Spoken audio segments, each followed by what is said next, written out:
empty dreams that can't fulfill all needs. Don't they know we Live paid political broadcast on your #1 radio and the TV Jagsi with the compliments of Soft Bite Bakery of Paris Village, South Urpuch, telephone 677-5810. Peter Kuhlman and Associates Limited of Bridget Trace in Fyzabad, and with the compliments of RBMR Construction Company Limited of Pinal Queenam Road in Pinal, live from the Fyzabad Secondary School UNC's Monday Night Forum.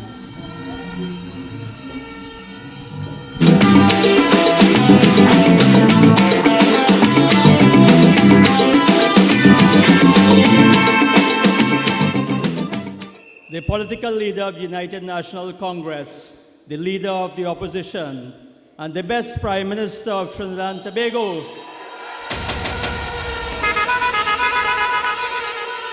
And the next Prime Minister of Trinidad and Tobago, the Honorable Kamala Prasad Bissessa.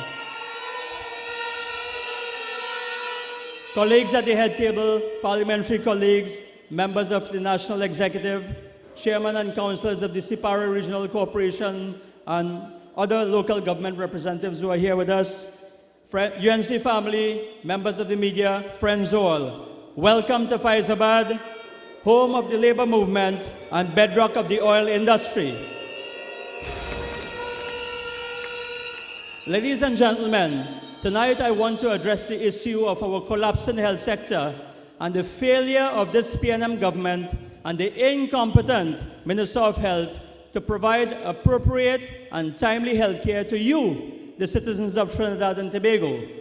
But first, let me spend a few moments to deal with this sudden and unexpected shutdown of Petrotrin, a horrendous act by this PNM administration that has affected thousands of you right here in Fyzabad. On my walkabouts in Fyzabad and from the many who visit my constituency office, I have identified two groups of people who are suffering the most under this government. First is the business community. They are suffering because people either have no money to spend or are afraid to spend because of this government's failure to manage the economy properly. On top of that, the shutdown of Petrotrin has taken away thousands of residents and itinerant customers who would have bought their meals, their petrol, their groceries, and many other items from the local businesses whilst they were employed at the state company. A very interesting observation was made by a fruit and vegetable vendor. And he said to me that people are telling him, that people are saying to him that they are not sure if they will ever make money again in this country under the PNM, and therefore they are afraid to spend what little they have. Imagine that, ladies and gentlemen. On top of that, we read in the newspapers a few weeks ago of $20 million worth of equipment stolen from Petrotrin sites right here in Fyzabad and in neighboring districts. I trust that the same is not happening with the valuable medical equipment at the Augustus Long Hospital and other Petrotrin medical facilities. I put the Minister of Energy on notice that questions will be asked in the Parliament for this to be accounted for. So they rub salt in your wounds, they take away your bread and butter, and then they fail to protect state assets that belong to you, the taxpayer. It is obvious that Franklin Khan does not care for you here in Fyzabad. Ladies and gentlemen, I spoke of two groups. The second group is what I term the elderly sick, and indeed all those who seek proper health care.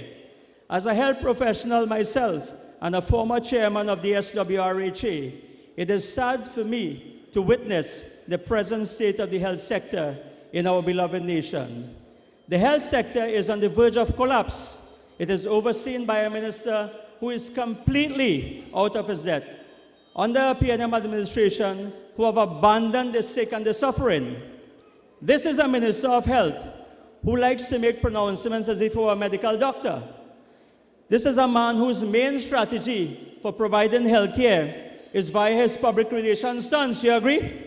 It's all about public relations for him.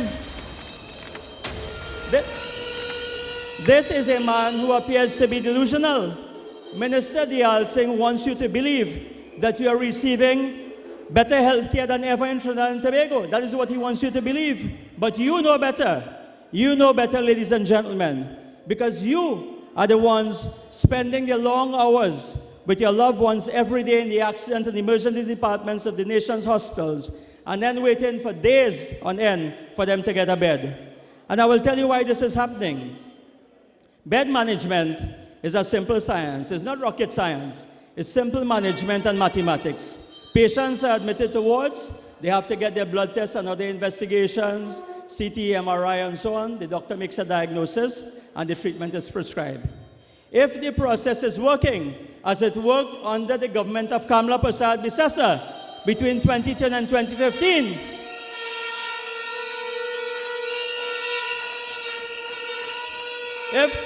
if the process was working now as it was working then, it would have taken 3 to 5 days to discharge a patient. Now all of you can attest that your loved ones and your relatives spend 8 and 9 and 10 days in the hospital. And of course the reason is simple. In the current setting, it takes ages to get a blood test. You can't get no MRI and CT. And when the doctor does finally make a diagnosis, the poor doctor, and he prescribes the treatment, guess what? It have no drugs and no treatment available to treat the patient. So that is the situation we are in, ladies and gentlemen. You are the ones who are waiting months for your cataract surgery and paying for your eye injections privately. And every week, someone comes to me saying that they have to go and pay sometimes $500 up to $1,000 to get a simple injection for those who suffer with diabetes and in their eyes that is not being provided by this government. But they find the money to spend on everything else under the sun. So the minister and his government treat you, the citizens, with contempt. Let me give you an example.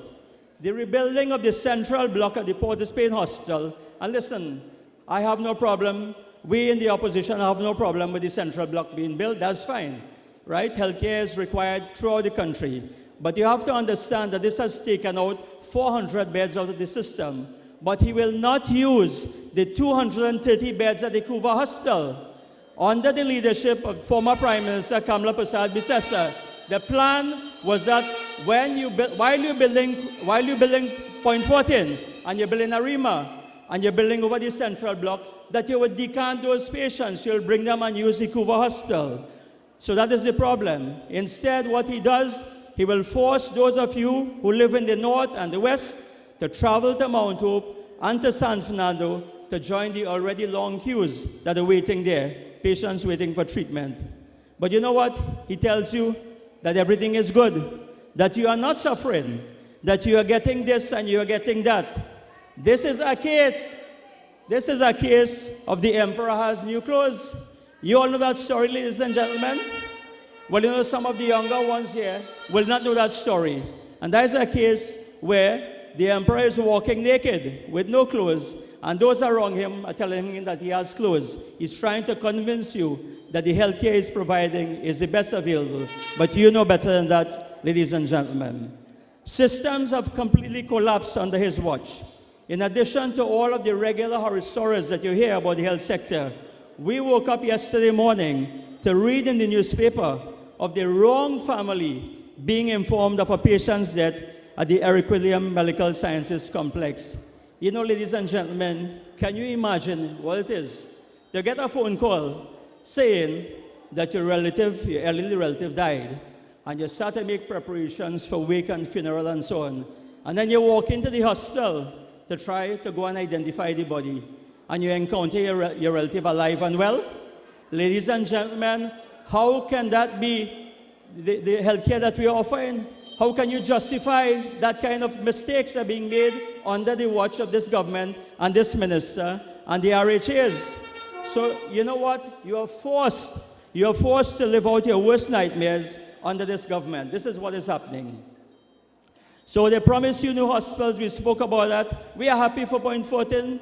And you know, it's important to remind us, ladies and gentlemen, that the construction of Point 14 and Arima was started under the People's Partnership, under the hand of Kamla Prasad Bisesa.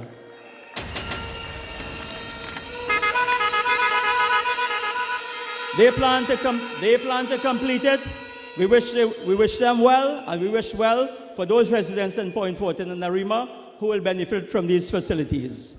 But in the meantime, they prefer the horse to starve while the grass is growing. And again, I mentioned their policy about not utilizing beds that are currently sitting idle in Couva. So this is what I call the politics of spite, ladies and gentlemen. The only reason you have not been able to enjoy the modern state-of-the-science facility in Couva is because Kamla and the People's Partnership government built it. This is the politics of spite. I just want to mention to you about a debate held in the Parliament, and there are two important issues that I have to address. Pronouncements made by the Minister of Health. This is 2 weeks ago. There was a private motion that we brought against the government condemning their non-performance in the health sector. The Minister of Health in his response made certain pronouncements, some of them bordering on the absurd, which I refuted then, but which I feel compelled to address again. The Minister of Health, the Member of Parliament for St. Joseph, said in the Parliament, and I quote, "The Member of Parliament for Siparia refused the Prime Minister's invitation to send the Welsh report to a joint select committee." You all remember this Welsh report that they brought in 2016, promising to fix the health center? Well, ladies and gentlemen, I want to say to you here tonight that the Member of Parliament for Siparia, the leader of opposition, was absolutely correct. And let me tell you why. Any matter that goes to a joint select committee has to have some kind of substance in it, so it will engage the time and the effort of members of parliament and senators and so on. It must be something that will bring value to the country. But our leader recognized that this report had very few new or innovative ideas.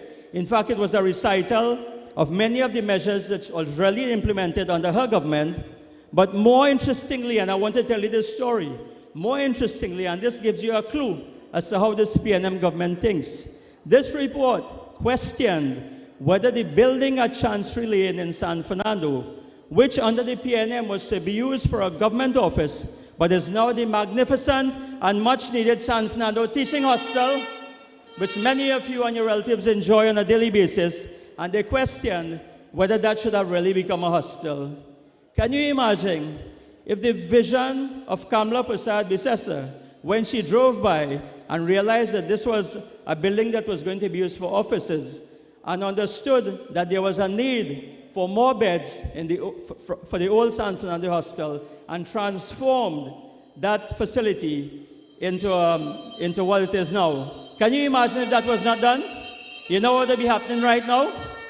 In casualty, instead of you lining up outside, the line will have reached all down by the wharf right now because if those 214 additional beds were not there. But I want to raise a very important point. And the point is this: all of the suggestions they made, but the report supported an important proposal from the previous Minister of Health under our Prime Minister. And I want to ask here tonight why this recommendation was not implemented. Because to implement this recommendation required no joint select committee. And ladies and gentlemen, I speak of the proposal to build something called a cardiac catheterization lab in San Fernando Hospital. It's called a cath lab. It's really a facility that is used for treating those of you who have heart attacks and blocked arteries. It is something that is very urgent, and is something that is now outsourced to private facilities. The problem with that, of course, is that you have to wait months to get on the waiting list. And unfortunately, ladies and gentlemen, some of you die while you're on the waiting list, or your relatives and so on. Very sad. But this process was started at the SWRHA in 2015, and I actually question why it has not been done 4 years later. In fact, the government pays out about $20 million a year to outsource these procedures. And I want to say here tonight that if this facility was built in 2015 or let's say 2016, 2017, instead of having to pay, right now, patients would have been benefiting from this facility in-house, and it would have been a facility that would have been there to serve generations to come. Ladies and gentlemen, I want to come to something I call the Couva Hospital Excuse Book. The Couva Hospital Excuse Book. First, it was a construction site. Then they were going to operate it via a public-private partnership. That fell apart. Now it is going to be a center of excellence. You know, this man, Terence Yalsing, comes into the parliament and he stands up. You know, and as doctors, sometimes you get excited because you think that finally he's going to come with some great idea. You know, you hope against hope. Listen, something will happen today in the parliament. He could say something that makes sense. So he speaks of centers of excellence. So what he wants to do is he wants to take all the centers of excellence that we already have. Center of excellence means that the doctors are doing the best they could in different places in that specialty. We're already doing the best in San Fernando in orthopedics. We're doing the best in Port of Spain in certain areas in Mount Hope. So what he's going to do is just want to rearrange and move and create more turmoil and break those centers into the Couva Hospital. Makes absolutely no sense. But now, the latest proposal is that he's going to use the diagnostic facilities. So he's going to start using the brand new diagnostic equipment, which has been waiting there for the last 4 years. And we are happy for that. We are happy that the population is finally going to benefit from this equipment.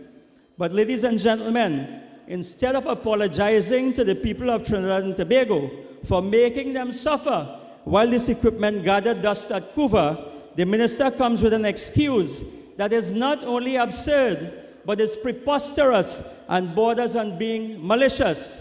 And I quote, and I want to quote from the Hansard, the Parliament record, on the 20th of June 2019. And hear this. You could almost imagine you're hearing his voice, how he comes across in the Parliament. If you do not have the application training for those pieces of equipment, do you know what could have happened to a patient? They could have been over-radiated and die, get radiation burns, or they could have been under-radiated and their tumors would grow. Talking like a doctor, not knowing what he's saying. You see, you understand the serious allegation he's making? Tonight, ladies and gentlemen, I want to categorically refute that the People's Partnership government would have put any patient at risk of radiation injury or death at the Couva Hospital. That would have never happened if this equipment is utilized. And I want to tell you what this applications training means. You know, when you buy a computer, you get something that tells you how to use it. The same way when you buy an expensive piece of equipment, you get something and somebody comes, it takes a week to train you. So it's no big thing. That can take 4 years and prevent a hospital from opening. But he tries to justify to the taxpayers why it took so long. What hogwash. So, ladies and gentlemen, this is government by excuse. We have a situation here where you have government by excuse, but it continues to oversee and justify its incompetence. They fire competent people to bring in incompetent friends and family. Ladies and gentlemen, the time is short tonight. There's a lot more that needs to be said as to what is happening in the health sector. So as I close, ladies and gentlemen, I just want to say to you that a UNC government will bring back good and fair governance. A UNC government will cure the ills of the country as well as take care of your health issues. Trinidad and Tobago needs a government. Trinidad and Tobago needs a government. We have none. Kamala Persad-Bissessar and a competent team can provide this government. Let us get rid of this incompetent PNM government. Let us return the UNC to government now and Kamala Persad-Bissessar as Prime Minister. I thank you.